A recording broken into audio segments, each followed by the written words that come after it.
Hi, and welcome to the Lacana Muses podcast. I'm Stephanie. And I'm Brittany. I'm Daryl.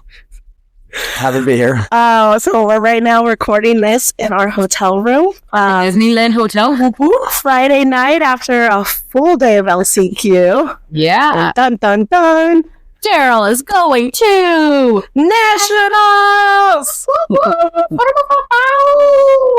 How excited are you? I go up and down. It's still kind of hard to believe. It was also just a very long day of playing. So I'm excited, though. Obviously the competition's going to be ruthless, but I'm happy to take part in it. So tell us a little bit about your playthrough today. Some hard moments that you were like, oh no, do I have this or not? Yeah, so my very first match, round one, I lost game one. The player was newer. He had never done a DLC or major competition before. He was on a pretty aggressive, aggro-y, evasive purple steel list, and he just got ahead of me, and he played a Gantu, and quested with it, and I answered it, but he was already ahead, and then he did another one, and I couldn't kill the evasive with the Gantu, so it was like already just like 2 turns of Gantu, plus a couple of turns of evasive. Like, I lost that, so right out the gate, I had to like not make any more mistakes and hope he didn't have that again.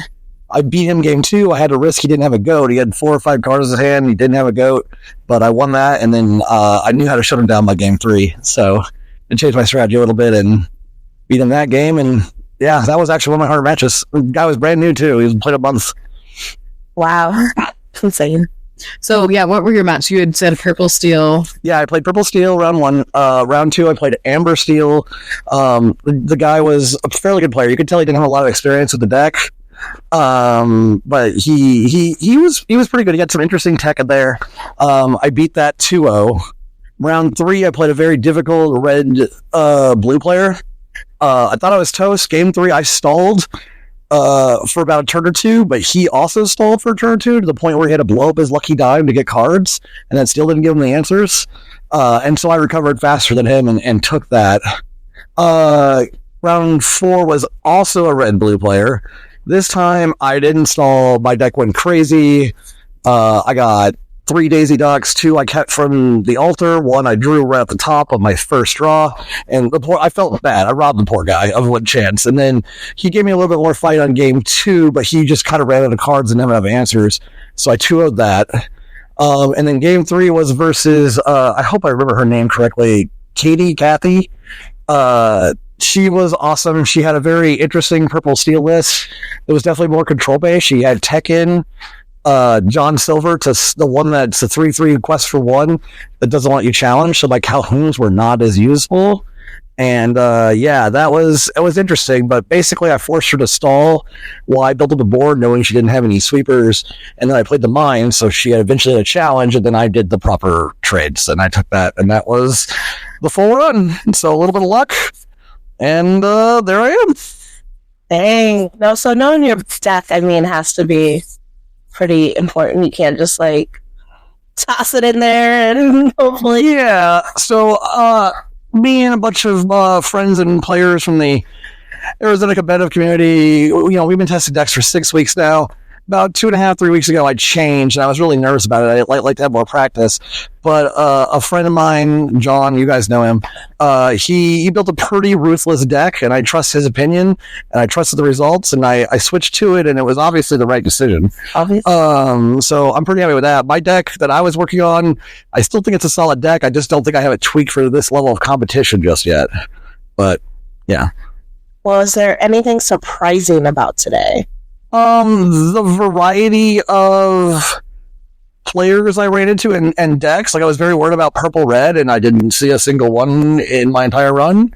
I was worried about blue red, and I played it twice. I lost to it in 2 practice matches right before we came, which was probably for the best since I learned some things, and I played it twice here, and I won both. So blue red, as anybody who plays this game knows, can be a very, very difficult deck to beat.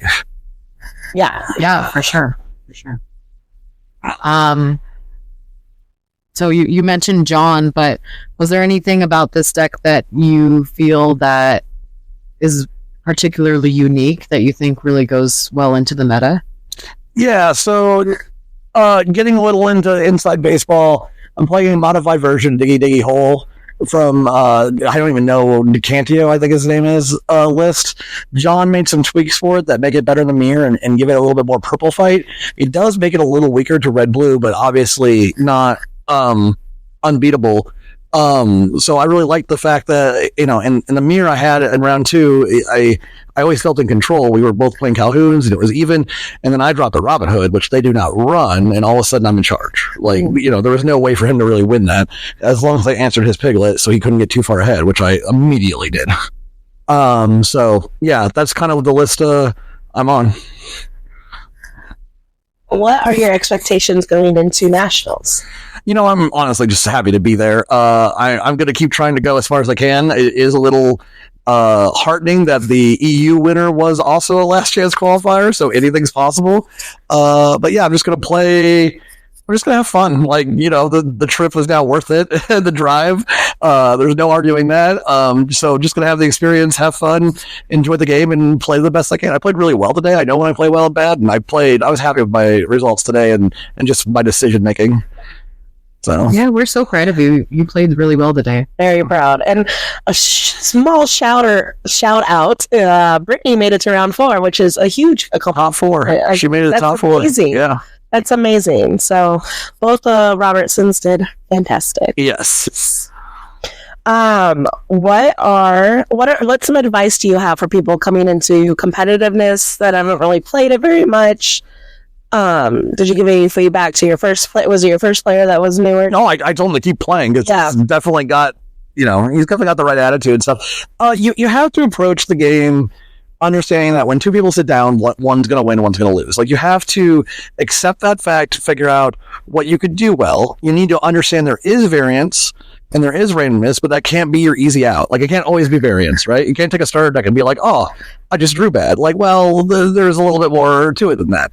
So finding that balance and being able to self-analyze your plays, your deck, that direction, I think is a really important skill. I guess that would be my advice, is that it takes a lot. I know it's a hobby and it's for fun and you should obviously do it and have fun, but you should definitely, if you want to improve yourself and do good tournaments, analyze your decisions at every level, when you're playing, when you're drawing, when you're mulliganing, when you're inking, and when you're building your decks.